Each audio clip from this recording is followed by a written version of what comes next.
즐겁고 복된 길을 우리에게 주시길 기뻐하시는 아버지 하나님, 예수 그리스도를 우리에게 주시고 그 공로로 인하여 우리가 다시 살게 하셨으며 주의 율법 안에서, 주의 통치 안에서, 주의 세계 안에서 우리가 다시 영원히 거할 수 있는 권세를 얻게 하셨으니 감사합니다. 우리가 스스로 우리의 존엄을 잃어버리고 하나님의 대리자요, 하나님의 책임을 맡은 자로서의 사명을 이 땅에서 다 행하지 못하고 있사오니 주여 불쌍히 여기시고 우리를 새롭게 하사 우리가 지금 비록 죄악의 땅을 딛고 살지만은 하늘을 바라보고 살며 하늘의 백성으로 사는데 부족함이 없도록 함께하여 주시옵소서. 주여 인도하시고 지혜를 주시며 능력을 더하여 주옵소서. 이 세상이 이제 꺼져가는 불씨와 같은데 우리가 무엇을 보고 의지하고 있으며 무엇을 보고 또 바라고 있으며 또 무엇 때문에 염려하고 있는지 우리가 지금 하고 있는 모든 생각과 행위들을 그 정체를 밝히 보고 진리 안에서 굳게 서며 진리에 기초하여 우리의 모든 생각과 행실을 회개하며 주 앞에 내어놓고 정결함을 입게 하여 주시옵소서. 주여 이제 그러하기 위하여 더 말씀을 깊이 상고하오니 주여 이 시간 우리와 함께 하시고 그 모든 말씀으로 인하여 주 앞에서 우리가 이 세계의 빛과 소금의 역할을 감당할 수 있는 자격과 자질을 갖추는 그런 어, 하나님의 백성 되게 하여 주옵소서. 주여 우리의 이마와 손에 주님의 이름이 있기를 원합니다. 이제 말씀을 시작하오니 마칠 때까지 주의 영이 지키시고 어떠한 사특한 생각도 관여하지 못하도록 우리의 영을 주의 영으로 감동하시기를 예수 그리스도 이름으로 기도합니다. 아멘. 네, 성도 여러분 안녕하십니까? 어, 안녕하세요. 우리 안녕하세요. 성도님들이 다 들어오셨네요. 예, 음, 김지희 집사님 안녕하십니까? 반갑습니다. 네, 안녕하세요. 네, 윤샤론 집사님, 또 이주영 집사님, 우리 문영애 집사님, 네, 다 환영하고 반갑습니다. 감사합니다. 네, 어, 우리 윤우도 들어와 있네요. 반갑고요. 아이폰이라고만 뜨시는 분들이 계신데 성함을 제가 모르겠지만 그 중에 한 분은 주영희 집사님이고 한 분은 정영순 집사님이고 그렇지 않나 생각이 됩니다. 네, 우리 제이콥 멀리서도 들어오셨고요. 어, 우리 이순복 집사님, 애나 집사님 든든히 자리를 지켜주셔서 감사하고 이재현 목사님, 이현숙 사모님 감사합니다. 함께 해주셔서 우리 남경훈 장로님이 아마 삼천사의 주인공이시지 않은가 싶은데요. 여러분 삼천사 아시죠? 예, 예, 저숫자가 상징하는 바 예, 예, 저 세천사입니다. 세천사의 기별. 우리 요한계시록의 주제인 세천사를 우리 줌에 자기 이름으로 삼으신 우리 장로님 아주 센스 만점이십니다. 예, 저렇게 센스가 만점이신 분이 우리 장로님이시라 참 든든합니다. 자, 우리 요한계시록의 앞과 뒤를 딱 덮는 샌드위치와 같은 이렇게 하라라고 명령하는 내용이죠. 마지막 때가 가까웠기 때문에 이 말씀을 더 이상 임봉하지 말고 펴서 읽고 듣고 그 가운데 기록한 것을 지키는 것. 그것이 바로 우리의 복입니다. 자, 오늘 그 복의 말씀을 함께 나누게 된 우리 복된 성도들 예, 환영하고요. 또 어떤 면에서 그런 기분 있지 않습니까? 같이 이제 고난의 행보를 가야 되는 전우 같은 느낌, 어, 좀 짠한 느낌. 네.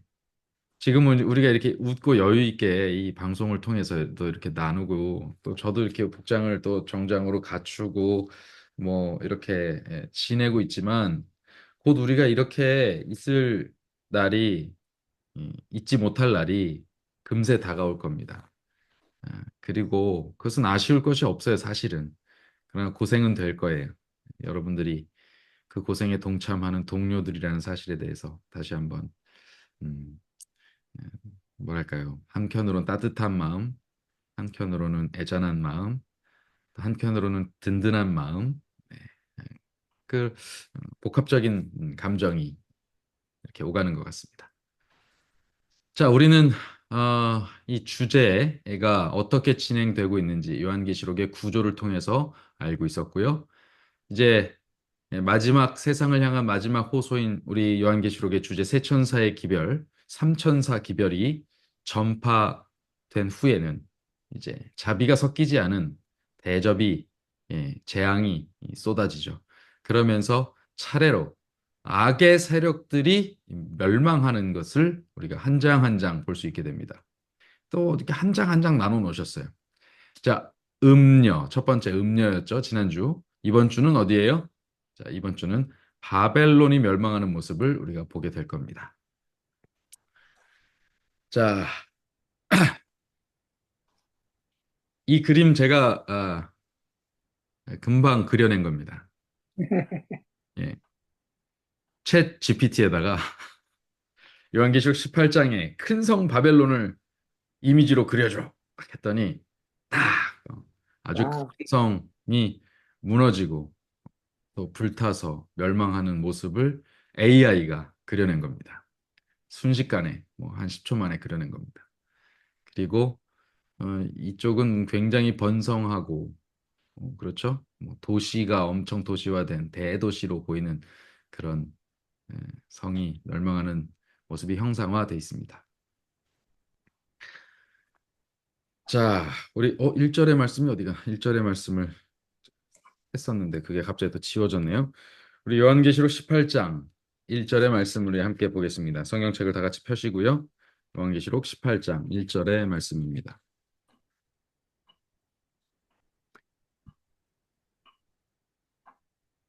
이 일 후에 다른 천사가 하늘에서 내려오는 것을 보니 큰 권세를 가졌는데 그 영광으로 땅이 환하여 지더라.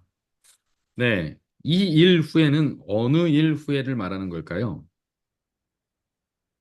네. 17장의 내용이겠죠? 17장에는 어떤 내용이 진행됐었습니까? 이제 멸망의 첫 번째 대상인 음녀가 아, 형벌을 받는 내용이었죠. 예, 음녀가 형벌을 받는 내용이 진행되자마자 그 이후에 다른 천사가 첫 번째 이제 그 내용을 전달한 일곱 천사 중 하나 말고 또 다른 천사가 하늘에서 내려오는 것을 보게 됩니다. 그러니까 음녀가 멸망할 때는 일곱 천사 중에 하나가 그 내용을 전파했다면 어, 이 바벨론이 멸망하는 소식에 대해서는 다른 한 천사가 하늘에서 내려오는 모습을 봅니다. 그런데 그 천사에 대한 말을 보니까 큰 권세를 가졌다라고 합니다. 그럼 그 큰 권세는 뭐냐? 그러니까 우리가 이런 것을 읽을 때는요, 권세하면 뭐 힘이 있고 능력이 있다 이렇게 하고 막연하게 끝날 게 아니라 그 앞뒤 문맥을 살펴서 그 권세가 말하는 것이 구체적으로 어떠한 부분에서의 권세인가? 천사가 하나님께로부터 내려오면 권세를 가진 건 당연하겠죠. 예, 뭐 일곱 대접을 부은 천사들도 일곱 대접에 부은 재앙을 내려놓을 때, 쏟아 부을 때 그 권세가 대단할 거 아니겠습니까? 그런데 무슨 권세인가를 우리가 파악할 필요가 있어요. 성경 보시면서 이제 그렇게 보셔야 됩니다. 연관을 지으셔야 돼요. 앞뒤 문맥을. 자, 그럼 무슨 권세냐? 그의 영광으로 인하여 땅이 환하여지는 권세를 가졌어요. 이게 예언에서 어떤 의미를 가질까요? 자, 멸망하고 있는 가운데서 멸망이 지속되고 있는 가운데서 막 땅이 환하여지는 장면입니다. 그것이 무엇일까요? 네, 뭐 많은 신학자들은 제가 볼 때 이게 시점으로는 정확하게 이렇게 일치한다고 보기는 어렵지만 사실 음료, 바벨론 뭐 이후에 뭐 짐승, 용, 뭐 이렇게 멸망하는 그 순서들이 있지만 그것이 뭐 사실 순서대로 이렇게 된다라고 보기보다는 사실은 동시다발적으로 멸망이 진행이 되지만 그것을 어떤 특정한 항목으로 나눠서 대상별로 이렇게 구분해 놓은 그런 내용이거든요. 이 내용은. 그래서 이제 멸망이 임하면 순식간에 동시다발적으로 일이 일어날 건데 아마 그런 모든 것의 어떤 시점적인 내용이 아니라 이 내용은 그런 서론격, 이 바벨론과 대조하는 어떤 서론격의 표현이 아닌가 생각이 됩니다. 그러니까 바벨론과 대조되는 바벨론이 어둠이고 혼잡이고 그렇게 더러움이고 그렇다면 이 천사는 그것을 심판하러 내려오는 천사는 아주 영광스럽고 또 환하고 밝고 그런 능력 있는 그런 천사겠죠. 그럼 땅이 환하여진다. 사실 땅이 지금 바벨론으로 인해서 땅이 더러워지고 어두워지잖아요. 어두워졌을 거 아니에요. 그런데 지금 보면 땅이 환하여진다라고 얘기합니다. 그렇다면 이것은 바벨론으로 인해서 어두워지고 더럽혀진 것이 무엇인가를 조금 생각해 볼 필요가 있어요. 바벨론으로 인해서 더럽혀지고 어두워졌다라고 하는 의미는 여러 가지 세속적 타락의 의미도 있지만 우리가 지금 바벨론에 대해서 계속 얘기하고 음녀에 대해서 바벨론과 결탁하고 어, 음녀와 결탁하는 이 바벨론의 세력 이런 세력들을 볼 때 그것은 상당 부분 영적 타락에도 영적 혼합에도 혼잡에도 연관성이 있다. 그렇다면 이것은 굉장히 거짓 선지자나 적 그리스도적 요소들이 그 안에 들어 있는 것이다. 또 이 바벨론이 음, 이제까지 상징해 온 것은 바벨론의 그 후신은 누구냐? 로마. 그 후신은 첫째 짐승 뭐 이런 식으로 이제 넘어가거든요. 계열이. 우리가 계시록을 계속 배운 바에 의하면 이렇게 라인업이 됩니다. 다시 말하면 복음을 막고 예수 그리스도의 탄생을 막고 이스라엘의 멸망을 촉진시킨 그런 세력이 바벨론인데 그런 반대의 입장에서 본다면 복음을 활성화시키는 그렇죠? 성도들이 활동적으로 어, 움직이는 그런 모습이라고 볼 수 있겠습니다. 그렇다면 우리는 이 땅이 환하여졌다. 이 땅은 지금 어둡고 굉장히 혼탁해져 있는 이 상태에 있을 것인데 그 땅이 환하여졌다는 말은 그렇다면 무엇이냐? 예, 복음이 확 힘있게 전파된다. 그러면 마지막 시대에 복음이 힘있게 전파되는 사건으로 우리가 알고 있는 사건이 뭡니까?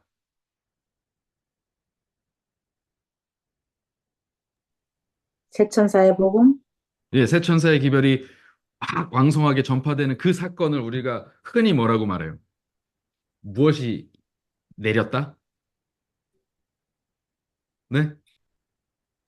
늦은 비성령? 예, 맞습니다. 우리 에나 집사님 입모양도 늦은 비셨어요. 그죠? 예, 늦은 비. 예, 늦은 비 성령의 역사입니다. 그래서 이 늦은 비 성령이 의 역사가 시작되면 이 땅이 환해질 만큼 정말 왕성하게 복음이 전파되는 사건이 일어난다. 그리고 난 후에 멸망이 형벌이 이렇게 진행된다는 것이죠. 그렇다면 요한계시록 14장의 내용이 있고 그다음에 15장으로 넘어가는 것과 동일한 맥락에서 지금 18장 1절이 진행되고 그리고 2, 3절로 넘어간다. 이렇게 보시면 되겠습니다. 자, 2절과 3절을 좀 보시겠습니다. 어, 힘센 음성으로 외쳐 가로되 무너졌도다 무너졌도다 큰 성 바벨론이여 귀신의 처소와 각종 더러운 영에 모이는 곳과 각종 더럽고 가증한 새에 모이는 곳이 되었도다. 그 음행의 진노의 포도주를 인하여 만국이 무너졌으며 또 땅의 왕들이 그로 더불어 음행하였으며 땅의 상고들도 그 사치의 세력을 인하여 치부하였도다 하더라. 여러분 여기 처음 나오는 이 2절의 말씀은 굉장히 익숙하죠? 네. 요한계시록 14장에 나온 내용하고 똑같습니까? 무너졌도다, 무너졌도다, 큰 성 바벨론이여. 네. 이 무너졌도다, 무너졌도다, 큰 성 바벨론이여. 이 세 천사의 기별과 동일한 기별이 전파되고 있어요. 그러니까 1절에 나타난 내용이 늦은비 성령의 역사, 세 천사의 기별의 왕성한 전파라는 것과 맥을 같이 하는 것으로 우리가 더 확실히 확인할 수가 있는 부분인 것이죠. 자, 그렇게 되고요. 귀신의 처소와 각종 더러운 영에 모이는 것과 더럽고 가증한 새에 모이는 것이 되었다. 더럽고 가증한 새라고 하는 것은 일반적으로 이제 부정한 예, 새, 정결한 짐승 말고 부정한 짐승 중에 새 종류는 대부분이 이제 부정한 짐승, 부정한 새의 경우는 그 맹금류 주로 그렇게 구분되죠. 맹금류로 구분됩니다. 그래서 독수리나 이런 까마귀나 이런 것들이 모여서 어떻게 합니까? 시체들을 찾아서 그 시체를 먹고 하기 때문에 지저분하고 가증하고 더럽다라는 표현을 쓰게 되죠. 그러니까 더럽고 가증한 새가 모이는 곳이다라고 하면 그것은 무엇일까요? 네, 죽음과 피와 시체 더미와 멸망하는 것들과 이런 것들이 쌓여 있는 곳을 말하는 거다라고 볼 수 있겠습니다. 또 그곳은 그렇게 전쟁과 또 어떤 강포와 이런 것들만 있는 것이 아니라 그 음행 역시도 대단하죠.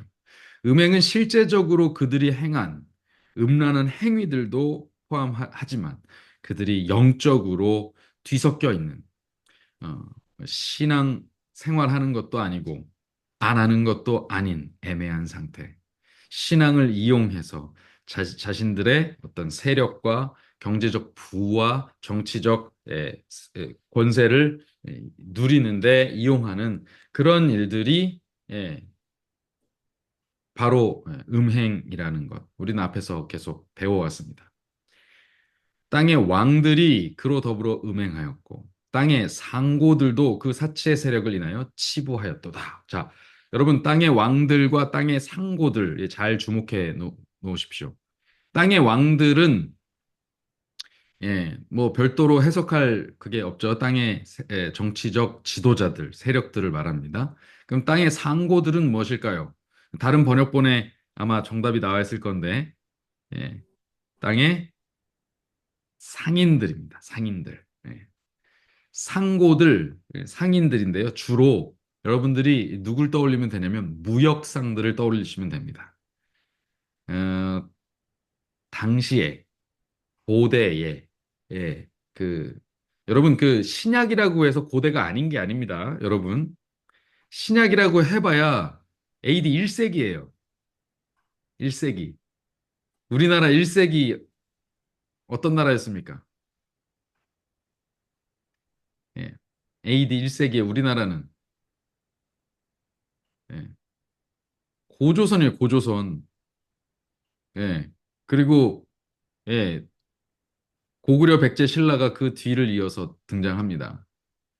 그럼 그러니까 그때 당시에 우리에게 기록이 얼마나 남아 있어요? 우리나라에 역사적 기록이. 삼국유사, 삼국사기에 설화처럼 내려오는 이야기들이 기록되어 있는 것들입니다. 그리고 그것은 역사적으로 고증이 좀 필요한 내용들도 많아요. 그것이 사실인지 아닌지가 잘 구별이 되지 않을 만큼의 그런 굉장히 고대적 사료로 우리가 알고 있는 내용들입니다. 그러니까 여러분, 지금 그 당시의 배경은 굉장히 고대적 이야기입니다. 그 고대적에 부유한 상인들은 뭘 했어요? 그때 벌써 예, 배를 타고 무역을 했어요. 그러니까 그 배를 타고 무역을 할 정도면 지금은 그게 너무나도 당연한 일이지만 엄청난 부호들이라는 것입니다. 그리고 배를 타면요, 배가 그냥 잔잔한 물결만 가지 않아요. 아주 험한 물결을 갑니다. 그러니까 그런 걸 이겨내려면 얼마나 크고 튼튼한 배를 지어야겠냐고요. 그러니까 그런 정도의 세력을 가져야 돼요. 부를 가져야 돼요. 그 정도의 재료를 공급할 수 있는 그런 능력을 가지고 있어야 돼요. 굉장한 사람들입니다. 지금으로 말하면 대기업 총수들이에요. 자, 그, 어, 그 사치의 세력, 그 음행의 세력과 더불어서 있었다. 그 음행과 그 사치의 세력이 어디예요? 바벨론에 집중되어 있는 거죠. 그러니까 이 바벨론은 음행과 사치에 집중된 곳입니다. 예. 근데 왜 그냥 음행과 사치가 왜 문제냐? 왜 문제냐? 그것은 좀 이따가 더 나누도록 하겠습니다. 뭐 잘 사는 게 문제냐? 내가 내 삶을 즐기는 게 문제냐? 그게 뭐 어때서? 그렇잖아요. 내가 번 돈 내가 쓴다는데.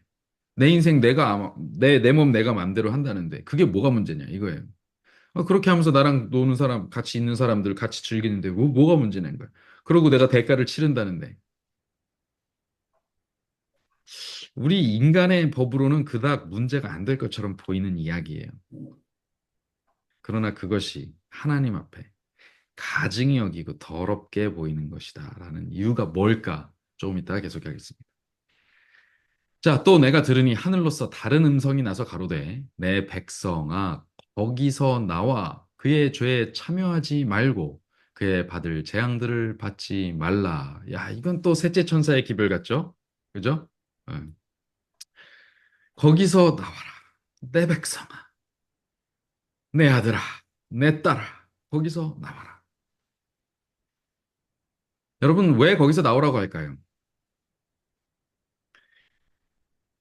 거기서 나오라는 말씀을 들으면 여러분 어떤 느낌이 드십니까?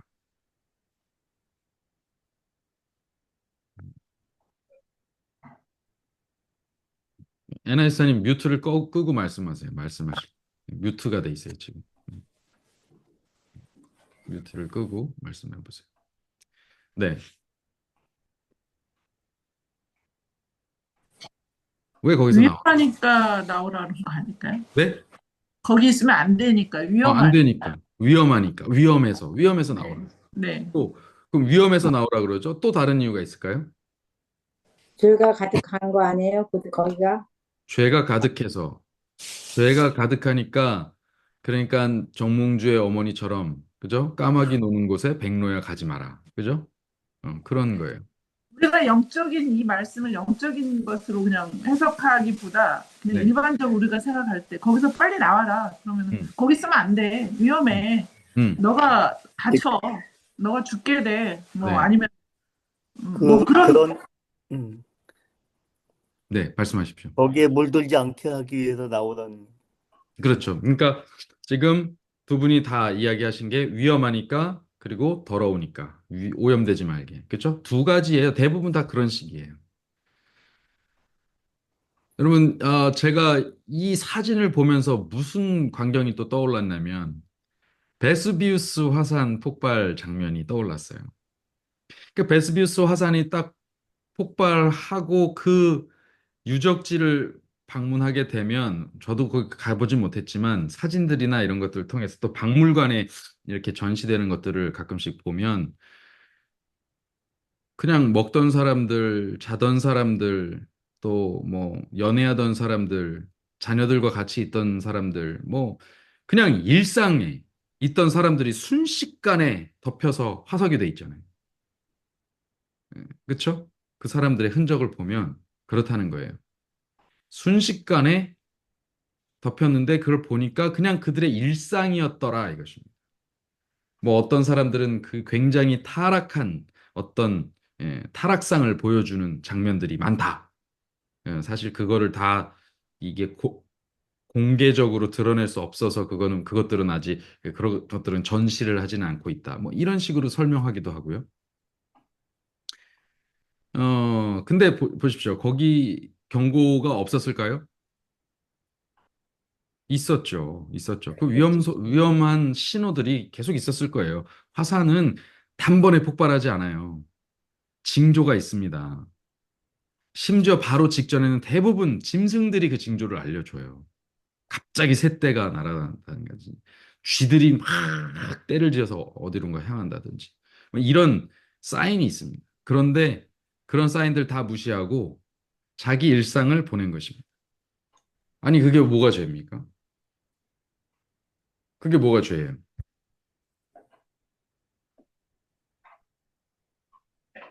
네, 뮤트를 꺼주셔야 돼요. 뮤트를 꺼주셔야 돼요.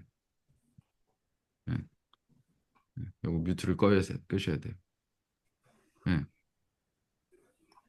하지 말라고 하는 걸 계속 하니까 하지 말라고 하는 계속 하니까. 네.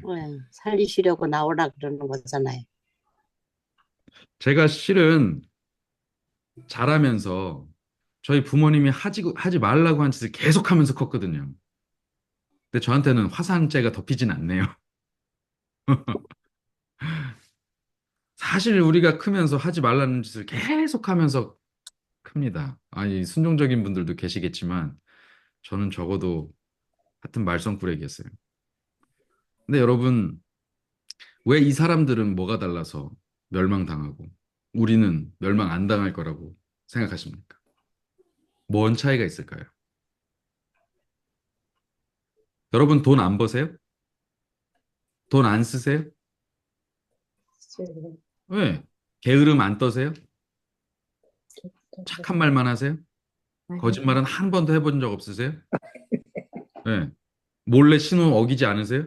속도 위반 하나도 한 번도 안 하세요? 네. 남들 잘못되는 거 보고 꼴 좋다고 이렇게 하지 않으세요?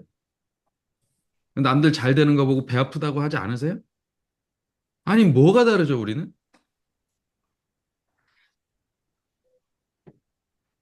근데 여러분, 여기에 문제가 있습니다.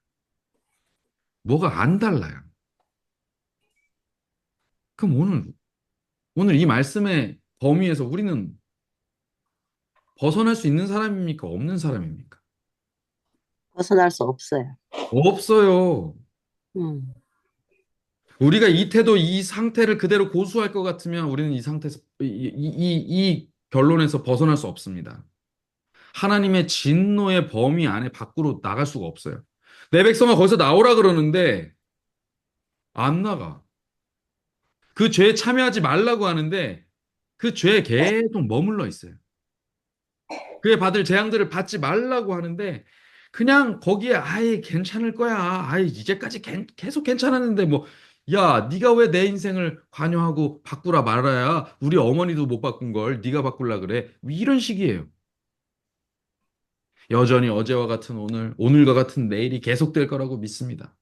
내가 좋아하는 드라마가 계속 연재될 거라고 믿고 그래서 그 드라마를 열심히 열중해서 봐요. 나와 관계없던 일들을 그냥 계속 관계없던 일들로 모른 척하고 살아갑니다. 옆집에서 뭐 불이 나든 옆집에 너 도둑이 맞든 나만 아니면 괜찮다고 생각하고 살아가고 있어요. 나의 부여와 안전과 평안이 뭐 특별한 변수가 없는 한 계속 지켜질 거라고 믿고 혹 변수가 생겨서 나의 어떤 일이 생긴다 하더라도 뭐 사고나 질병이 나에게 닥친다 하더라도 그래서 내가 죽는다 하더라도 또 내 자식들이 또 그걸 잘 이어서 살 거라고 하는 어떤 막연한 믿음 가운데서 그저 내가 지금 쌓고 있는 부를 계속 쌓은 것이 좋고 내가 즐기고 있는 어떤 행위들을 계속 하고 있는 것이 좋아서 그걸 고수하고 있다는 거예요. 그러다가 그것을 또 물려주고 가겠다는 거죠. 그리고 누군가가 나를 구원해주면 좋고 그렇지 않고 뭐 혹시라도 환생이 있으면 좋고 뭐 부활이 꼭 아니어도 돼. 막연한 신앙. 진리인 것도 진리가 아닌 것도 아닌 애매하게 섞인 그런 사상과 태도와 또 종교와 그 어떤 교리들이 우리 속에서 아주 복합적으로 혼재되어 있어요. 이걸 뭐라고 말할 수 있어요? 혼잡, 혼합, 혼돈. 뭡니까 이게? 세 글자로. 바벨론. 바벨론.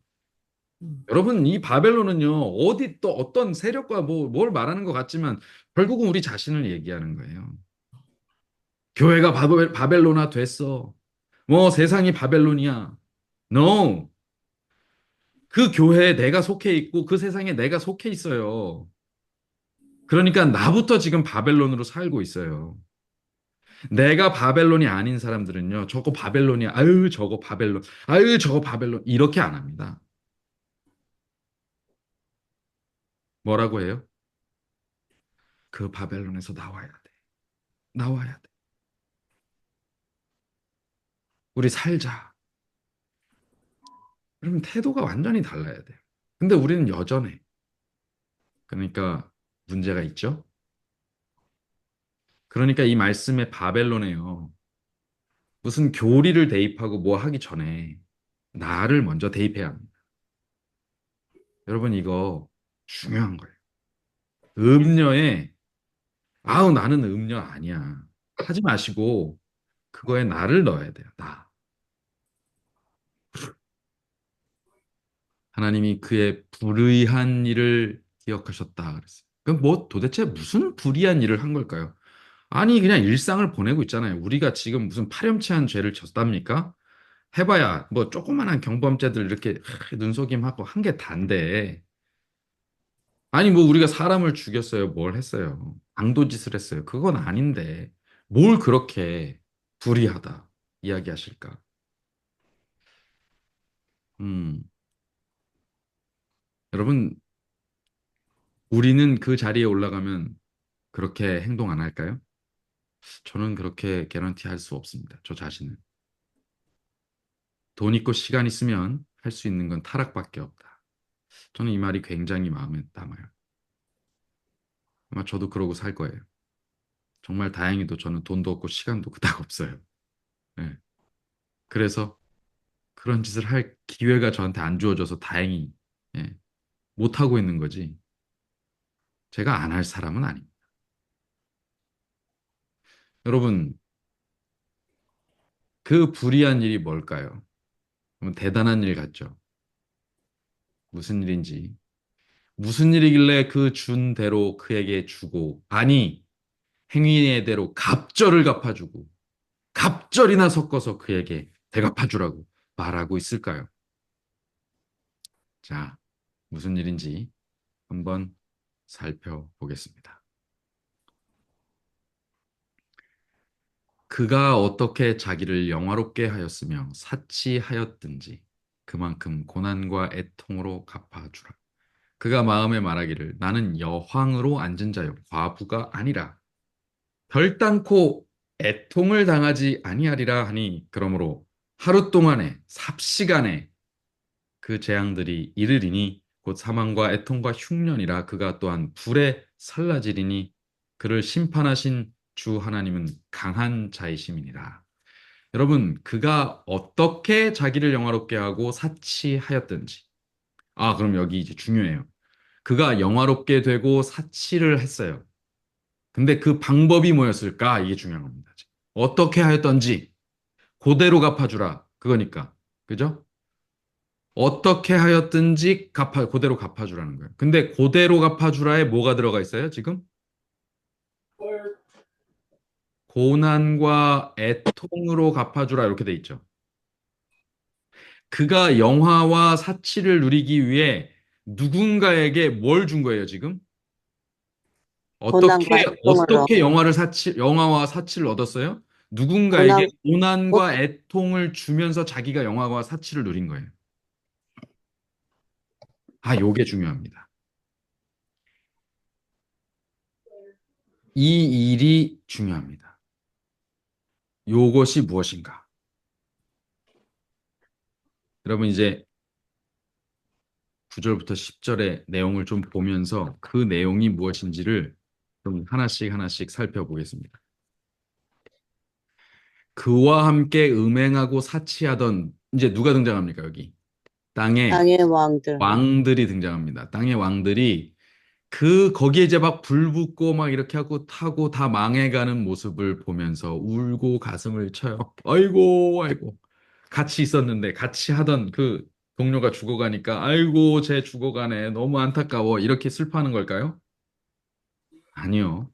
그 고난을 무서워하여 멀리 서서 어머머머머머 야자야 어떡하냐 어머머머 어머머머 두려워서 화로다 화로다 큰 성 견고한 성 바벨론이요 큰 성 견고한 성 큰 성 견고한 성 바벨론 안 무너질 줄 알았어요. 얘는 안 망할 줄 알았어요. 어제와 같은 오늘 오늘과 같은 내일이 계속될 줄 알았어요. 주식이 아무리 요동을 쳐도 결국은 계속 큰 틀에서 보면 상승 곡선을 그리고 있다. 그러니까 기다려봐. 그거 기다리는데 갑자기 지구가 끝나, 역사가. 나는 이제 본전 좀 찾아보려고 이렇게 떨어진 거 본전 찾아보려고 하루만 더, 좀 하루만 더 있다 오시지. 뭐 이런 식이에요. 오늘 오나 내일 오나 어제 오나 예수님이 오시면 그냥 끝나는 거예요. 종이장이 그냥 종이장도 아니에요. 그냥 아무것도 안 해요. 쟤밖에 안 남아요. 그럴 세상의 것을 붙들고 이게 오르냐 내리냐 이렇게 붙들고 있어요. 비트코인이 어쩌냐 그러고 있어요. 내 아들이 좋은 대학 가냐 못 가냐 이러고 있어요. 우리 사업이 번창하냐 못하냐 이러고 있어요. 오늘 이것이 내 입에서 맛있냐 안 맛있냐, 내가 즐거우냐 안 즐거우냐, 내 감정이 안락하냐 불편하냐 이러고 있어요. 계속. 그런 거 싸워도 시간이 계속 이어져 갈 줄 아는 것입니다. 예, 멈추지 않고 쭉 갈 거라고 생각하는 거예요. 여러분, 하나님은 우리가 지상의 법이 아니라 하나님의 법을 따르는 삶으로 들어가라고 어, 하는 것입니다. 죄와 사망의 법이 아니라 생명과 성령의 법으로 살아가라고 말씀하십니다.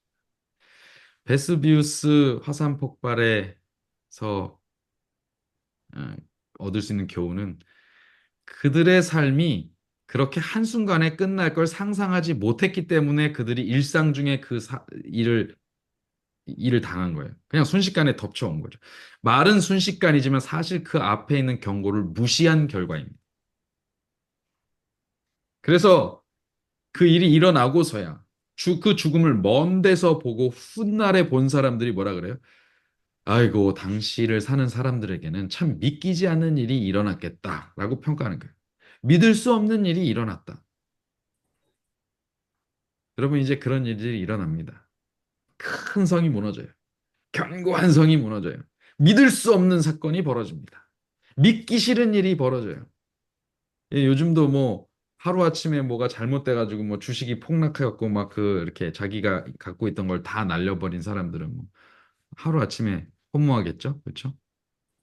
제가 자꾸 오늘도 타일랜드에서 지진이 큰 지진이 났어요. 예, 지금 7.7. 지금 보세요. LA에 일어난 화산하고 규모가 뭐 LA께 더 클지도 모르겠어요. 그런데 한국에 그 비슷한 산불이 나니까 한국은 나라가 지금 주저앉고 있습니다. 예. 지금 강원도로도 번져가지고 그럼 뭐 진화가 됐다고 하는데 또 잔불이 또 일어나고 있고 어디로 이 바람을 타고서 봄바람을 타고서 거기다 황사와 이 연기와 이게 나라가 지금 아주 혼잡한 상황입니다.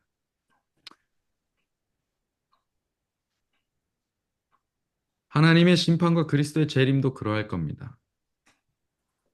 믿든 안 믿든 그 일은 일어납니다. 믿을 수 없는 일이 일어났어. 그때서야 말해봐야 소용이 없습니다. 그날은 반드시 올 겁니다. 믿든 안 믿든 하나님의 법을 쫓든 아니면 버리든 그날은 옵니다.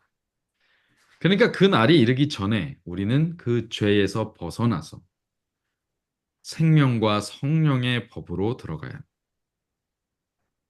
사람의 법으로 따지면요, 그냥 일상을 보낸 거예요. 별일 아닌 것 같아요. 그러나 생명과 성령의 법의 입장에서 보면 그 모든 경고를 무시한 결과입니다. 자, 보겠습니다. 자, 이 사진을 뭐 보면서 계속 이야기를 해볼까요?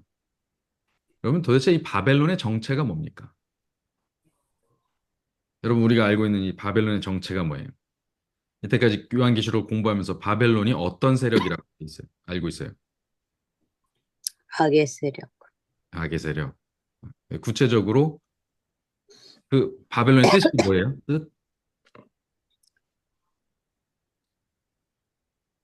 혼합, 혼잡, 혼돈 이런 거예요. 예. 그러니까 바벨론의 정체는 첫 번째, 배도한 종교 세력입니다. 이게 배도한 종교 세력이라고 1차적으로 많은 사람들이 다 이 바벨론을 그렇게 해석을 해요. 배도한 종교 세력은 첫 번째로 종교 세력이 배도했다. 그것은 교리가 오염되었다. 이렇게 보면 됩니다. 그래서 교리가 아주 뒤섞여 버렸어요. 신학적으로 굉장히 혼잡한 교리를 가지고 있습니다. 두 번째는 삶의 혼잡된 삶의 가치들을 가지고 있어요. 먼저 삶의 혼잡한 삶의 가치를 보면 옳고 그름이 없어요. 선하고 악한 게 없어요. 단순히 이건 정서의 문제가 아닙니다. 내 정서에 옳고 그른 걸 따지는 게 아니에요. 그냥 내가 익숙하면 좋고 안 그러면 나쁘고 그런 개념이 아니에요. 아니 뭐 친해지고 나면 나쁜 사람 없다면서요. 그러면 세상 나쁜 짓 할 사람이 없네요. 세상에 나쁜 짓이 없어야 되는데 나쁜 짓이 있는 이유가 뭐예요? 내가 친한 사람 중에도 나쁜 짓 하는 사람이 있다는 얘기예요. 그리고 저 사람이 친한 내가 나쁜 짓을 하고 있다는 얘기고요. 그럼 여러분, 이거는 익숙하고 내가 내 마음에 편하고의 문제가 아니에요. 진짜 참인지 거짓인지, 선인지 악인지에 대한 어떤 분명한 기준에 맞는 그, 그 결과들, 그것들이 삶의 열매들이 있다는 거예요. 근데 그게 아주 혼잡해져 있어요. 이거 문제입니다. 자, 그리고 첫 번째 말한 뒤섞여 버린 교리. 이 문제를 지금 조금 짚어보고 가겠습니다. 이것이 우리가 흔히 얘기하던 건데 이것도 빼놓고 가면 서운하니까 얘기할게요. 교리가 혼합되었어요. 어떤 교리가 혼합되었을까요? 하나님은 너희가 선악과를 먹는 날에 정령 죽으리라 하셨단 말이에요. 그럼 사람은 결국 죽게 돼 있습니다. 그런데 영혼 불멸설이 끼어들었어요. 그래서 너희가 결코 죽지 아니하리라. 결코 죽지 아니하리라는 그 사단의 말의 연장선으로 쭉 이어가지고 가져온 것이 바로 영혼 불멸입니다. 먹어서 안 죽어요? 죽죠. 근데 죽는데 죽는 게 아니야 라고 얘기하는 것입니다. 너희가 죽어도 영은 죽지 않아. 희한한 교리를 가지고 와요. 요거를 삽입합니다. 어디다가요? 기독교에다가요. 하나님께서 말씀하신 결단코 너희가 정령 죽으리라고 말씀하신 그것 때문에 지금 이 땅에 자리 잡게 된 기독교. 그죠? 아니, 우리가 죽을 일이 없으면 이 기독교가 있을 이유가 없어요, 이 땅에. 구속사가 펼쳐지지 않는다고요. 근데 구속사가 우리가 정령 죽기 때문에 펼쳐지는 구속사에 대해서 답을 주시려고 주신 이 성경책에 죽지 않는다는 이야기가 있다는 이 허무맹랑한 이야기들을 너무 공공연하게 해서 이것이 일련의 패러다임을 형성해 버렸어요. 그래서 많은 개신교도들이 아직도 사람이 죽으면 바로 하나님 앞에 간다고 얘기하고. 얼마 전에 제가 아는 분이 돌아가셨어요. 이게 단톡방에 쫙 인사가 올라오는데 삼가 고인의 명복을 빕니다. 이렇게. 그럼 명복이 뭔지 아십니까? 그럼 우리 기독교인들은 그걸 쓰면 안 됩니다. 정확하게 말하면. 명복은요, 이 명계라고 하는 이 불교 용어입니다. 그래서 몇 계가 있잖아요. 사람이 죽으면 가는 그게 명계예요. 거기에서의 복을 빈다는 거예요. 거기서 천당 가든지 지옥 가든지 갈리는 거거든요. 그래서 복을 받아야 된다 이거예요. 여러분, 뭐 제가 이제 구체적으로 더 자세하게 알고 있는 건 아니지만 이 대강 알고 있는 바가 이렇습니다. 어쨌든 그것은 우리의 용어는 아니에요. 어, 영혼 불멸에 연관성이 있는 용어입니다. 근데 이런 용어들을 그냥 여과 없이 쓰는 거죠. 불교 용어기 때문에 쓰지 말자 이게 아니에요. 영혼 불멸을 이야기하기 때문에 쓰면 안 되는 것입니다. 기독교와 전혀 배치돼요. 사람이 죽으면 육신이 사라져도 영혼이 죽지 않고 천국과 지옥을 간다는 주장이에요. 그러면은 마지막 심판도 마찬가지게 돼요. 심판도 흐릿해져 버려요. 심판을 받았는데 형벌을 받았는데 사라지지 않았어. 영혼이 남아가지고 어디선가 지옥이라는 공간에서 계속 타고 있대. 이게 어디 교리예요? 사실 이거 불교 교리예요. 이게 어디서 나왔을까요? 타고 타고 올라가면 사단이 심어놓은 씨앗이에요. 근데 이게 버젓이 들어와 있어요. 기독교는요, 정령 죽으리라 해서 시작하는 종교예요. 우리는 정령 죽습니다. 그것이 분명해야 우리가 완전히 죽고 그리스도의 공로로 완전히 부활하는 게 가능해져요. 아멘. 그럼 우리가 완전히 죽어야 돼요. 그래, 침례가 상징하는 바가 그거예요. 그러니까 침례도 자꾸 뭘로 바꿔요? 세례로 바꿔요. 완전히 죽으면 안 되거든요. 완전히 죽었다 사는 게 이게 강조되고 강조되고 강조되면 강조될수록 영혼 불멸이 희석해 되거든요. 영혼 멸절이 분명해지거든. 우리는 영혼은 멸절된다. 조건적으로 불멸이다. 어떻게? 예수 그리스도의 공로로 말미암아 우리가 다시 사는 부활의 소망을 안고 있으므로 우리는 조건적으로 불멸한다고 전제한다. 그러나 우리는 멸절이 그것이 첫 번째다. 모든 사람은 죽습니다. 한 번 죽는 건 아예 정해진 것입니다. 근데 이게 윤회, 환생, 강신술의 요소들이 하나님 백성 안으로 스며듭니다. 이게 정서적으로 스며들어요. 얼마 전에 제가 어떤 영상을 봤더니 딸이 결혼식을 하고 있는데 그 결혼식에 웬 나비가 팔락거리면서 여기 와갖고 이렇게 베일 그거에 딱 붙었어요. 그랬더니 신부가 울컥하면서 막 우는 거예요. 왜 그랬나 보니까 거기에 얼마 전에 돌아가신 아빠가 내가 죽어도 나비가 되어서 너의 결혼식에 참석할 거야. 라고 하는 말을 남기고 죽은 거예요. 그런데 결혼식장에 나비가 날아든 것도 떠- 넘어서 아예 신부에게 와서 여기서 팔락팔락거리면서 돌아다니는 거예요. 나비가 계속 안 떠나고.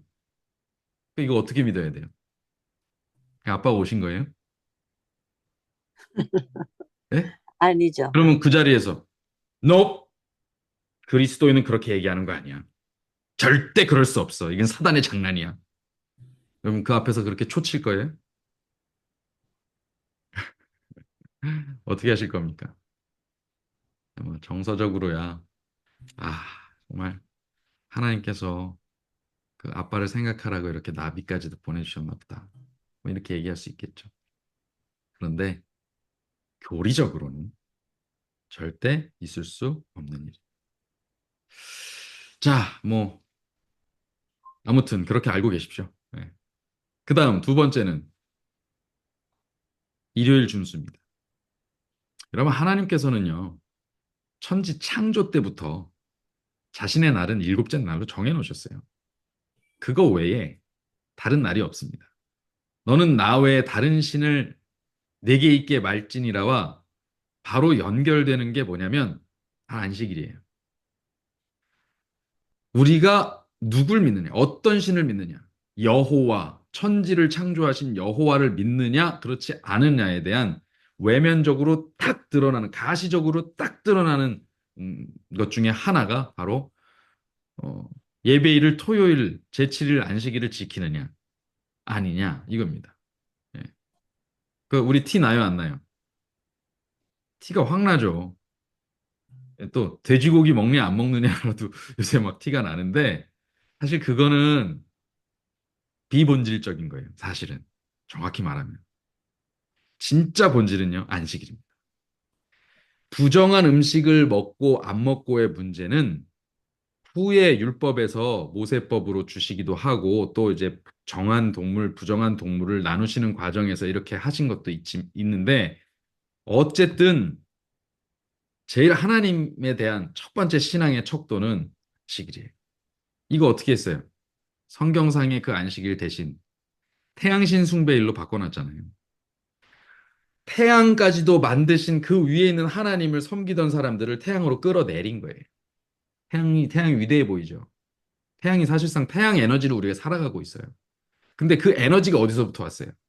하나님. 하나님께서 온 거잖아요. 빛이 있으라, 빛 에너지가 있으라. 그 에너지를 담는 그릇으로 태양을 만드신 건데, 그걸 누가 만드셨어요? 아이 참. 그 하나님을 믿어야지 왜 태양을 믿어요? 근데 그 당연한 논리가 희석되고 혼합된 것입니다. 뭐에 의해서 그랬어요? 역사적으로 보면 정치 때문에 그랬어요. 네, 정치와 종교가 결합하는 과정에서 그 일이 벌어졌어요. 그러면서 같이 들어온 게 있습니다. 세 번째, 이교의 풍습들입니다. 여러분, 크리스마스는요, 어, 술의 신 바쿠스의 축일입니다. 여러분, 이 각성 음료 중에 그 바카스라고 있죠. 그 바카스가 바쿠스 신의 이름입니다. 예, 바쿠스가 술의 신이에요. 어, 웅얼웅얼 중얼중얼 막 술 취해서 막 하고 그날이 사실 연말에 농한기에 연말에 그렇게 해갖고 추기를 만든 동지 추기를 만든 거예요. 축제일을 그걸 어디다 갖다 연결해요? 예수님 탄생으로 탄생에다 연결해 갖다 줬어요. 연결한 거예요. 실제 예수님 탄생일이에요, 아니에요? 아니죠. 바쿠스 탄생일이라니까요.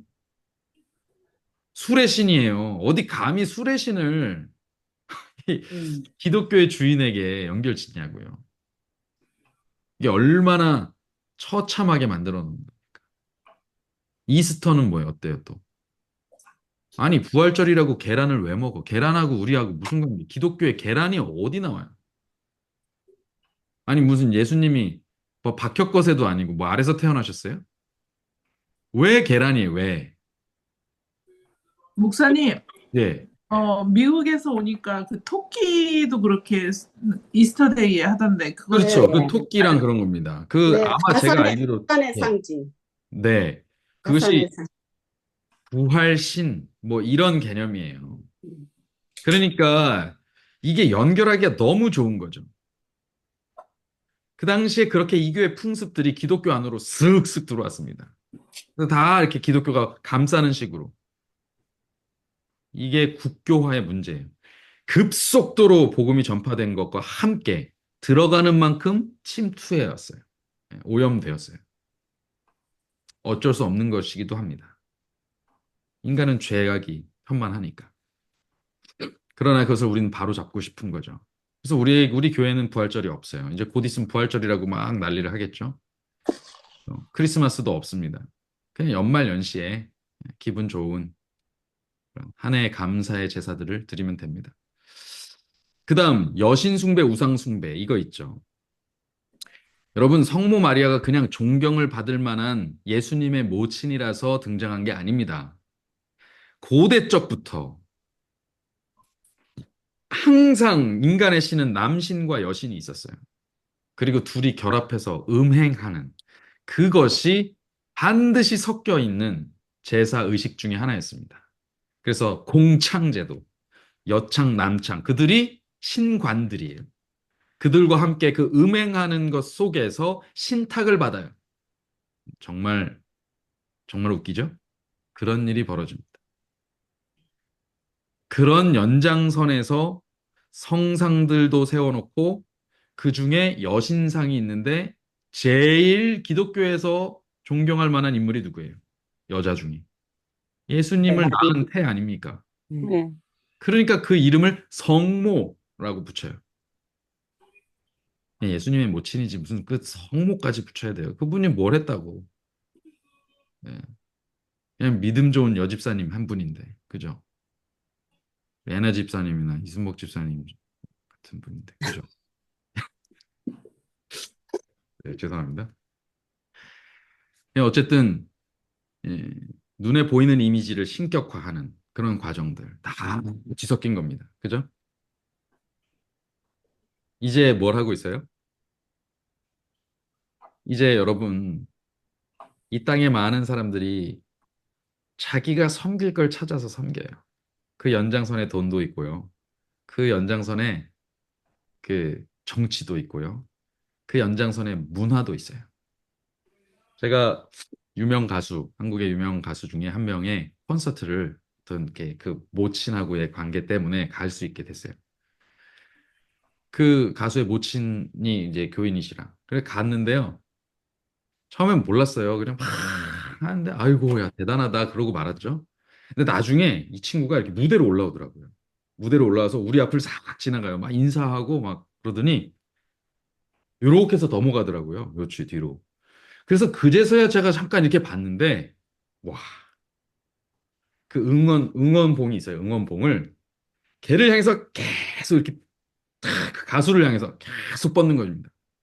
근데 거기 들어있는 수천 명, 수만 명의 사람이 전부 다 동시에 걔를 향해서 이러고 있어요. 뭐가 돼요, 지금 순식간에? 저는 몰라서 걔 무대 중앙에 있을 때 그걸 받고 있었던 거예요, 이 친구는. 무대로 이렇게 객석으로 올라와서 제가 이렇게 보니까 객석 전체가 그 친구를 향해서 옆으로 지나가는 바람에 깨달았어요. 신격화되고 있습니다. 연예인들 신격화하는 거예요. 드라마 신격화입니다. 예. 드라마 속에 나오는 내용들, 전혀 현실에 나오지 않을 내용들. 예. 백마탄 왕자가 나를 데려가는 내용들. 예. 우리의 남편들은 백마탄 왕자가 아니잖아요. 현실이 아니란 얘기예요. 그런 일들이 그냥 꿈처럼 거기에 빠지게 만든 공상 속에 살게 하죠. 다 뒤섞여 있습니다. 그런데요, 성경을 보니 그것이 어떻게 된다고 했어요? 일순간에 전부 멸망할 거라고 되어 있습니다. 10절 그 고난을 무서워하여 멀리 서서 가로되 화이또다 화이또다 큰 성 견고한 성 바벨론이여 일시간에 내 심판이 이르렀다 하리로다. 일시간에. 자, 그 다음 11절 상고들이 그를 위하여 웁니다. 애통합니다. 그것은 다시 상품을 파는 자가 없어서 그렇습니다. 12절 그 상품은 금과 은과 보석과 진주가 쭉쭉쭉 내려갔고요. 아주 디테일하게 그 내용을 나열해요. 요거를 우리 시대로 가져오면 여기에 뭐 모두 들어갈까요? 뭐 반도체도 들어갈 거예요. 그렇죠? 여기에 모두 들어갈까요? 뭐 자동차도 들어갈 거예요. 그러니까 슈퍼카들 들어갈 거예요. 예, 준비한 사람들의 영혼. 예, 아주 들어갈 겁니다. 근데 13절에 제일 마지막에 볼까요? 말과 수레와 종들과 뭐다? 제일 마지막 사람의 영혼. 내 영혼들이라. 사람들의 영혼들이라. 영혼들. 아, 야, 이 내용 보니까 갑자기 좀 섬찟해지지 않으세요? 저는 좀 그런 기분이 들었어요. 그 거래 물목 중에 뭐가 있어요? 사람들의 영혼이 있어요. 여러분, 사실 이걸 거래하는 게 사실 우리 영혼을 거래하는 거라는 얘기. 14절 바벨론아 내 영혼에 탐하던 과실이 내게 떠났으며 쭉 내려가서 다 그들도 역시 15절에 멀리 서서 울고 애통합니다. 그러니까 왕들도 멀리 서서 울고 애통하더니 상인들도 멀리 서서 애통합니다. 그렇죠? 그 왕들은 정치적 세력, 그다음에 상인들은 경제적 세력 이렇게 구분 지어서 볼 수 있겠지만 사실 그대로 넘어가서 여러분 23절 볼까요? 23절 중간에 보겠습니다. 다시 내 가운데서 들리지 아니하리로다. 너의 상고들은 상인들은 땅에 뭐더라? 왕족들이. 왕족들이라. 야, 왕족들이 상인이고 왕국이요. 상인들이 왕족들이고 어차피 그 나물에 그 밥이라는 거예요. 정치 세력들은 경제 세력들과 결탁하고 경제 세력들은 정치 세력들과 결탁하고 종교를 등에 업고서 그것을 대대손손 물려주려고 독재하고 제국주의로 계층을 내서 계급주의로 만들어서 지배하고 억압하고. 자, 지금 제가 어떤 주제로 넘어갔어요? 결탁하는 순간 그들이 뭘 하고 있어요? 일련의 카르텔을 조성하면서 억압하기 시작합니다. 통제하기 시작합니다. 그래서 가난하고 없는 사람들, 일반 사람들을 정치적, 학문적, 종교적, 그리고 경제적 어떤 요소들을 가지고라도 밑으로 깔아서 지배하려고 듭니다. 그래서 많은 사람들이 뭐라고 얘기하냐면 일반 공교육은 지배 세력들이 피지배인들을 훈련시키고 부려먹기 위한 교육이다라고 평하는 사람들도 있어요. 일견 뭐 예, 타당성도 있는 말이기도 합니다. 왜냐면 실제로 그렇게 작용하기도 하니까요. 그런데 그 모든 것이 일순간에 무너지게 됩니다. 그런데 그들은 보세요. 슬퍼하고 애통하는데요. 그 애통이 회개일까요? 아닐까요? 음. 16장에 우리가 일곱 대접 부어질 때 봤잖아요. 그들이 회개한다, 안 한다? 안 한다. 아, 절대 안 한다. 그때도 하나님과 그의 백성들을 원망하다, 한다. 음. 누구 탓으로 돌린다? 그 사람들, 선하게 사는 사람들 탓으로 돌린다. 야, 니네만 선하냐? 악하려면 같이 악해야지. 그래야 한 통속으로 가고 이길 뭘 해내지. 니네만 이러고 있으니까 비교돼서 우리가 악하게 보이잖아. 이렇게. 말입니까, 이게? 근데 이 말도 안 되는 논리가 세력을 구축하면 그것이 논리가 돼요. 자, 그래서 결코 회개하지 않고 망한다는 것이죠. 그런데 반대로 얘기하면 이렇습니다. 우리가 그들과 다르다, 다르지 않다? 다르지 다르지 않다. 않다. 근데 여기서 반대로 말하면 회개하기만 하면 그리스도인의 대열에 참여할 수 있다는 것입니다. 있다면. 네. 우리가 어떻게 거기서 나올 수 있겠습니까? 우리가 무슨 뭔 재주가 있어갖고 우리가 살아온 이 바탕을 완전히 깨부수고 온 순식간에 돌연 변해가지고 선한 사람이 되냐고요. 말이 안 돼요. 우리가 할 수 있는 건요. 오로지 이 사람들과 딱 하나 다르게 할 수 있는 게 있는데 무슨 회개하는 것입니다. 회개하는. 음. 하나님의 영이 우리 앞에 선한 길을 보이실 때 회개하는 심령으로 내가 악한 길 걷던 걸 멈추고 가는 거예요. 자, 이제 시간이 너무 지나가지고 제가 그 악한 길이 뭔지를 좀 설명드리겠습니다. 여러분, 그 회개의 시작은 어디서 해야 될까요? 회개의 시작점이 어딜까요? 우리 회개의 시작점. 실제적으로 무슨 회개를 해야 될까? 요 질문을 드릴게요. 여러분, 뭐부터 회개하면 되겠습니까?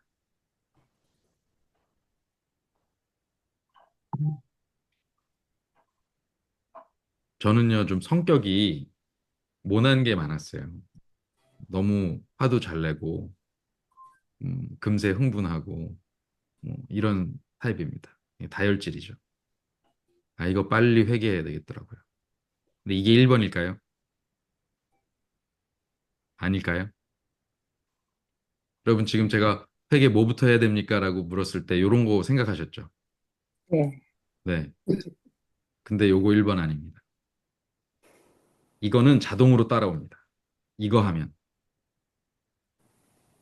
아는 것. 네? 내가 무엇을 회개해야 되는지 그걸 아는 거. 아, 그러니까 그걸 안다면 뭐부터 할까요? 내가 죄를 깨닫는 거. 그쵸? 내 죄가 뭐냐고요, 그러면. 내 첫 번째 죄를 회개할 항목이 뭐냐고요, 항목. 하나님을 사랑하지 않는 거. 네. 그러면 반대로 얘기하면 나 자신을 사랑한 거. 나 자신을 사랑한 것. 나 자신을 사랑한 거 1번이 뭘까요? 뭘 갖고 날 사랑했을까요? 나의 이기심. 네. 그 척도가 뭔지 아세요?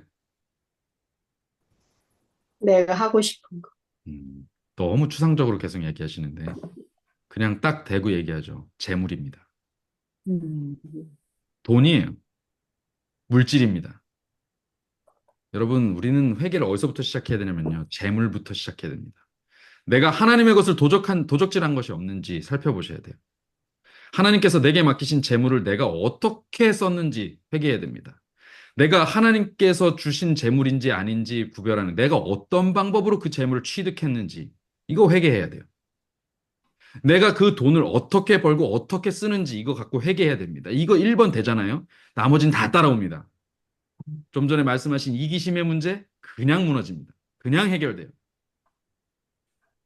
돈을 나를 위해서 안 쓰는데 돈을 내가 거짓되게 벌지 않는데 그 일은 그렇게 문제가 되지 않아요. 정직하고 성실하게 하려면요. 인내심이 얼마나 필요한데 성격 금방 고쳐집니다. 내가 쓰고 싶고 내가 하고 싶은 일을 참는데 야, 이 사람 절제력이 굉장하죠. 그리고 대신 이것을 좋은 일에 자비롭게 쓰려고 하는데 그 품성은 얼마나 선량해질까요? 여러분, 모든 게 한 번에 해결됩니다. 여러분, 회개를 하실 때 재물의 회개를 먼저 하십시오. 내가 과연 돈을 어떻게 벌었나, 어떻게 썼나. 자, 그럼 그 내용이 왜 그런지 보시죠. 그들이, 자, 보세요. 7절, 그들이 어떻게 자기를 영화롭게 하였으며 사치하였던지 어떻게 했다고요? 고난과 애통으로 갚아주라. 남에게 고난을 끼치고 남을 애통하게 만들면서 그들이 사치하고 그들이 번영을 누린 거예요. 이거를 바꿔서 말하면, 이 정도의 차이를 두고 바꿔서 말하면, 나만 생각하고 내 유익만 생각하면서 돈을 번 거예요. 내 목구멍만 생각하면서 돈을 번 거예요. 그리고 같은 방식으로 돈을 쓴 거예요. 그리고 나서 좀 여유 자금이 있으면 남도 좀 돕지 뭐. 여러분, 그러나 하나님은 너의 11조를 먼저 떼라고 말씀하셔요. 이게 뭘까요? 이게 우리의 회개의 첫 번째 키워드입니다. 내가 너에게 주는 것에, 네가 가지고 있는 것에 10분의 1을 먼저 떼나. 이게 뭐예요? 너의 이기심을 버려. 너의 강포를 버려. 너의 포악을 버려. 너의 남에게 고난과 애통을 주는 것에 대해서 무시하면서 벌어들이고 사용하는, 그 남이 옆에서 굶고 있는데도 나는 사치하는 그런 것을 버려. 여러분, 그거부터 시작하는 겁니다. 소돔과 고모라의 멸망은 많은 사람들이, 뭐 실제로 뭐 베드로도 그렇게 얘기하고 다 얘기했으니까요, 음행의 문제로 알고 있습니다. 근데 그것만 있는 게 아니에요. 그들은 음행에 뭘 더했냐면 포악을 더했어요. 횡포, 괴휼, 강포, 포악. 이것이 그들의 키워드입니다. 하나님께서 멸망시키실 때 그걸 명령시켜요. 자, 지금 시간이 다 돼서 이거는 이 예배가 끝나고 찾아보시기 바랍니다. 성경절을 제가 읽어드릴게요. 창세기 6장 11, 13절. 창세기 6장 11, 13절입니다. 창세기 6장 11, 13절. 그 다음에 이사야 14장 4절. 이사야 14장 4절. 에스겔 22장 26절로 31절. 에스겔 22장 26절로 31절. 스바냐, 습입니다. 스바냐 1장 8절로 10절. 스바냐 1장 8절로 10절. 1장 8절로 10절. 그 다음에 이사야 13장 19절. 이사야 13장 19절. 그 다음 예레미야 애자입니다. 예레미야 애가 4장 6절. 4장 6절. 마태복음 10장 15절. 마태복음 10장 15절. 제가 그 중에 하나만 찾겠습니다. 창세기, 그거 안 찾고요. 제가 창세기 6장 11절 하나만 찾겠습니다. 창세기 6장 11절. 제가 찾아서 읽겠습니다. 여러분들 가만히 계십시오. 창세기 6장 11절. 뭐가 문제냐? 왜 노아의 홍수가 일어났느냐? 창세기 6장 11절. 때에 온 땅이 하나님 앞에 폐괴하여 강포가 땅에 충만한지라. 뭐가요? 강포. 강포가 땅에 충만한지라. 이 강포가 왜 있었어요? 남들보다 더 높아지려고, 남들보다 더 강해지려고, 남들보다 더 가지려고, 남들보다 더 누리려고, 남들보다 더 편하려고 하다가 이렇게 된 거예요. 그렇게 할 재주나 기회가 없었을 뿐이지, 사람은 그럴 환경에 노출되면 반드시 강포하게 됩니다. 여러분, 만약에 부와 그런 권력을 여러분들이 누리고 있었다면 다른 사람들한테 그렇게 겸손하게 행동했을까요? 아니요. 저는 그렇지 못했을 거라고 생각합니다. 여러분, 이것이 사람의 본성입니다. 그 다음 여러분들에게 추천하는 것은요, 나훔 3장을 전체 다 읽어보십시오. 나훔 3장. 간단하게 설명을 드립니다. 나훔, 이거 다 소선지서인데, 나훔, 하박국, 나훔 3장은요, 거기 이제 니느웨의 멸망에 대해서 이야기합니다. 니느웨의 멸망에 대해서 얘기하는데, 거기 뭐가 나오냐면, 아주 이 강포가 가득하고 늑탈이 가득한 나라가 그렇게 됩니다. 거기에 보면 3장 16절에 내가 내 상고를 하늘의 별보다 많게 하였으나 여기 상고가 뭐겠어요? 그럼? 상인들. 상인. 예. 그래서 그렇게 하였으나 아스루 왕이요. 니느웨가 아스루의 수도죠. 그리고 니느웨 그러니까 아스루 왕의 이름이 니느웨였어요. 내 목자가 자고 내 귀족은 흩어지고 다 그런다. 그런데 그 내 소식을 듣는 자가 다 너를 인하여 손뼉을 치나니 내 악행을 늘 받지 않은 자가 없음이 아니냐. 다시 말하면 그의 악행, 포악과 강포의 피해자들이 그렇게 벌어진 모습을 보면서 박수친다 이거예요. 우리는 이 시점에서 요나를 이해할 필요가 있습니다. 요나가 니느웨가 멸망하는 것이 그렇게 기뻤어요. 그렇게 반가웠어요. 근데 멸망 안 시키신다고 하니까 그게 그렇게 화딱지가 난 거예요. 음. 근데 여러분 보세요. 하나님은 누구에도 기회를 주신 거예요, 지금? 니느웨에도 기회를 복한 왕한테. 니느웨에도 기회를 주신 거예요. 멸망 안 시키려고. 요나를 보내셨어요. 소돔과 고모라, 그 외에 아드마, 스보임, 소알, 그 인근의 땅들, 그 멸망했잖아요, 한 번. 그 왕들이, 갈대아의 왕들이 와갖고 연합국이 싹 해갖고 데려갔잖아요. 싹 멸망했잖아요. 그때 누가 건져줬어요? 아브라함이 가서 건져줬어요. 근데 결국 어떻게 돼요? 아브라함의 조카 롯을 해하려고 들다가 망하는 거예요. 결국 다 드러나고. 여러분, 강포와 포악입니다, 결국. 그것은 예, 단지 번영에서 일어나는 일이 아니, 그것을 위해서 일어나는 일이다. 자, 그렇다면 우리가 부와 명성을 자꾸 추구하면 할수록 어떤 일이 벌어져요? 삶의 안락과 편의를 추구하면 할수록 자꾸 이런 일이 벌어져요. 그러니까 어디부터 회개해야 돼요? 네, 재물부터 회개해야 돼. 내가 이 재물을 어떻게 획득하는가? 이것이 과연 하나님께서 허락하시는 것인가? 하나님께서 허락하셨다면, 그렇다면 내가 지금 이걸 하나님 뜻대로 쓰고 있는가? 그렇게 쓰면 내가 하나님의 사람으로 살아갈 것에 대한 확신이 있는가? 그것이 진짜 나에게 좋은가? 아니, 그런 척하고 그리스도인 한다고요, 다. 근데 그게 진짜 좋은가? 하나님께서 명령하신 대로 벌고, 하나님께서 허락하신 만큼 가지고 있으면서, 하나님께서 쓰라고 하신 대로 쓰는 거. 이게 나한테 즐거운가? 여러분 자신을 돌아보십시오. 그러면 여러분의 회개의 출발점이 보입니다. 그리고 바벨론에 섞이지 않습니다. 바벨론을 보세요. 그 왕들과 상인들이 등장합니다.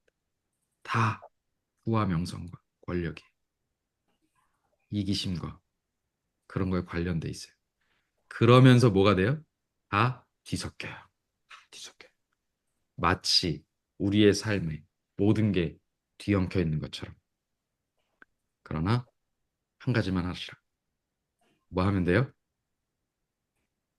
회개. 반드시 이 밤 여러분들이 회개의 열매를 맺게 되시고, 그래서 지금부터 나가는 교회는 다른 모습이길 바랍니다. 회개한 사람들은 바벨론을 보고 에휴 저 바벨론 이렇게 하지 않아요. 나와. 어서 나와야 돼. 같이 살자. 이렇게 해야 돼요. 교회는 선교하는 교회여야 됩니다. 반드시 선교하십시오. 아멘. 우리는 이제 아멘. 웨스트 던디에 분교를 하면서 이 교회는 반드시 선교하는 사람들만 모이게 만들 거예요. 아멘. 선교하는 교회가 되게 할 겁니다. 교인들 각 사람이 선교하지 않는 사람이 모이면 교회가 아니에요. 반드시 선교할 겁니다. 그 출발점이 이번 다음 주에 있을 전도회입니다. 그곳에 자기 구도자 한 명 이상 꼭 데리고 오셔야 돼요. 그래야 우리 교회 출발이 순조롭습니다. 네. 그 일에 하나님께서 복 주시길 바라며 오늘 말씀 드리겠습니다. 아멘. 기도하겠습니다. 아버지 하나님, 우리에게 회개의 열매를 맺을 수 있도록 주의 영을 부어 주옵소서. 늦은 비 성령의 역사가 지금 우리에게 필요합니다. 언젠가 이 말 대단한 일로 여기지 않고 오늘부터 내 삶에 이 말 능력으로 여기게 하여 주옵소서. 아멘. 오늘 우리의 회개의 제목들을 하나하나 열거하며 주님 앞에 온전히 내어놓고 정결함 있게 하여 주옵시고, 그로 인하여 우리의 삶이 변하여 이기적이고 정말 사특하고 괴율과 강포가 난무하던 나의 마음에 그리스도인이라 하되 온갖 욕심으로 탐심으로 똘똘 뭉친 혼잡의 바벨론이던 내 마음 속에 주님의 영광의 빛이 환하게 비춰주시기를 간구합니다. 아멘. 주여, 그리하여 저희의 입술에서 이제 다른 이들을 살리는 음성들이 전파되게 하여 주옵소서. 아멘. 그 일을 우리 각자가 출석하는 교회에서 그 일들을 하게 하여 주옵소서. 그리고 이 세상의 마지막 때가 다가올 때 그 모든 영혼들 추수하여 주님께 드리는 참된 일꾼들 되게 하여 주옵소서. 예수님 이름으로 기도합니다. 아멘.